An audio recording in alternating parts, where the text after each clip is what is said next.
The Sixers just stopped scoring. There's really no other way to say it. Defensively, I think the Knicks did a lot to them, but the Sixers just stopped shooting good shots. They just stopped making any kind of buckets, and the Knicks did not. And that's the story of this one, as the Knicks take that 3-0 series lead. And we welcome you here to Sixers Postgame Live, brought to you by Cure Auto Insurance. Amy Fadul, the coach, Jim Lynam, and our big man, Mark Jackson. And Mark, I'll start with you. I mean, when you look at it, Joel Embiid made a layup, and it was a 2-point game late into the third. And you're thinking, all right, a little momentum here going. But then they just failed to score pretty much at all after that. Absolutely. I thought it was two long stretches, the one you mentioned and the one in the first quarter, last 4 minutes. I thought those two, the Sixers, couldn't hit nothing. One thing I must say, my vision tells me, it was a lot of guys playing tight, which means guys had opportunities to take open shots or be aggressive, and they passed up shots or start overthinking. And that was the moment was a little too big for him, respectfully. Not all of them, but some of the players. And I was very disappointed in that. And I thought that was the time that New York kind of took over the momentum twice in the game. Yeah, I mean, momentum definitely was on the Knicks side. But the Sixers had a chance to take it away from the coach, and it just seemed like there were so many missed opportunities. Rebounding is going to be the story of this one when you look at a lot of the different things as far as the second chance points. The bench is going to be another. What stuck out to you? I agree with you. Rebounding was a huge part of the game. But at the end of the day, for me, Amy, you have to score in the hundreds if you're going to be able to win in the playoffs. The Sixers scored 42 points in the second half. And when you look at the numbers, their shooting percentage down in the low 40s, and they made 5 out of 21, 22 threes. You're just not going to beat a good offensive team. And make no mistake, this Knicks team is good. They're good at the offensive end. They're good at the defensive end. And if you expect or aspire to beat a team like that, you have to be really at your best. And to me, the Sixers, they were decent, but they weren't close to their best. Yeah, you were clearly, there's a number of guys that were hampered in this one. That was obvious when you watched the game. But we got to check out that game changer, because it is talking about what we're talking about, what we're discussing. Our game changers brought to you by Filton Banking three-pointers. It was 78-76 when Joel Embiid made his bucket. And they didn't score again in the last, 140 of this one, Coach. Yeah, and I think you have to say, you like maybe most of these shots. But if you're going to go on a stretch like that, you can never afford it. I wouldn't call that a good shot. But, I think he thought he was going to get fouled maybe. But aside from that, I think those other shots. I think those things pretty much turn the switch on. Maxi, you got to be the guy. You have to go get us this win.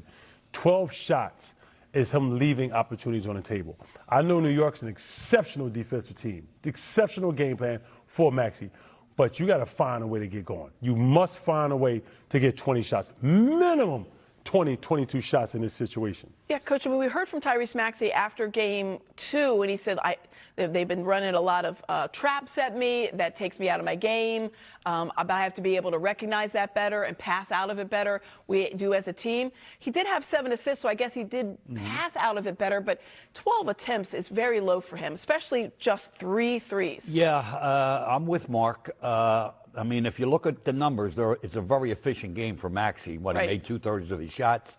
He had 7 assists. He only had 2 turns. But he is to me, he is the high scorer of this team, having played more games, scored more points.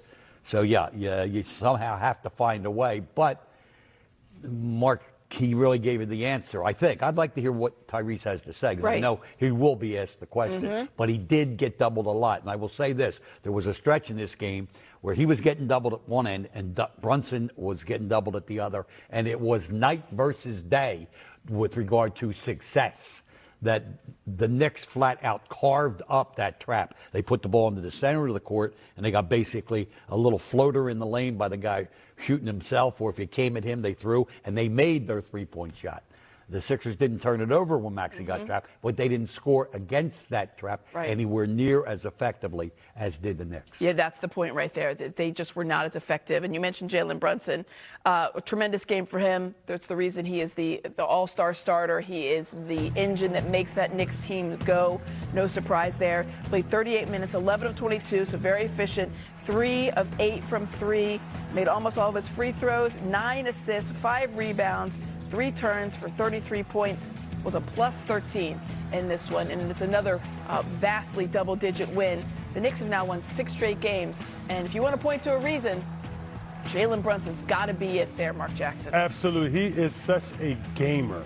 He is literally a gamer, people. When the game is on the line, he finds a way to step up. Now, let me bring something up. That's a facts. Coach just said it. They double-team Reese. They double-team Brunson. What was the difference here? Brunson found a way to continue to get the ball. Don't ever let an opponent take you out your game plan. If it's doubling, okay, I'm going to get rid of it. I'm find a way to get it back. Brunson did just that. He was efficient. He wasn't just efficient. He was hunting his shots. He knew the team needed him to be good. Offensively, look at that getting downhill. Because OG wasn't there. He said, let me do it. And that's exactly what he did. Yeah, I mean, it's just a carbon copy of some of the other games we've seen where he finds his spot and he's able to drive right to that. So schematically, Coach, is that something that they're going to have to just – is it just about 1-2 with the defense of Jalen Brunson? Is it something they can scheme as far as just bringing a few more traps, maybe a better look at a double? I'm not really sure because there hasn't been an answer yet. Well, you ready? You can put me on that page. I'm not really sure either. When you have a really, really top-level player, one of the tops in the NBA, Brunson qualifies with that, and then you complement that with a scheme that's really, really good. I'm going to say this on behalf of Mike Brown, and I know Mike Brown casually through Steve Kerr, Golden State coach, because Brown was on that bench for like 5 years. And when I look at this Knicks team, I see some shades of the way Golden State plays. I know the world looks at Golden State, all those shooters, Curry and Thompson, no question. Draymond Green, play.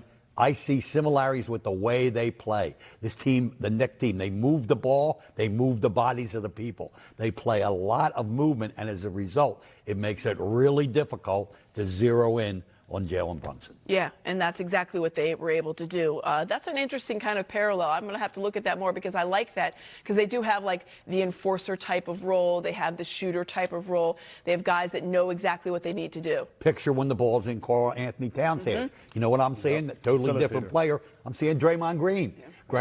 They're totally different, but they're big guys who are playmakers because these other guys are doing such effective things off the ball, trying to free each other up.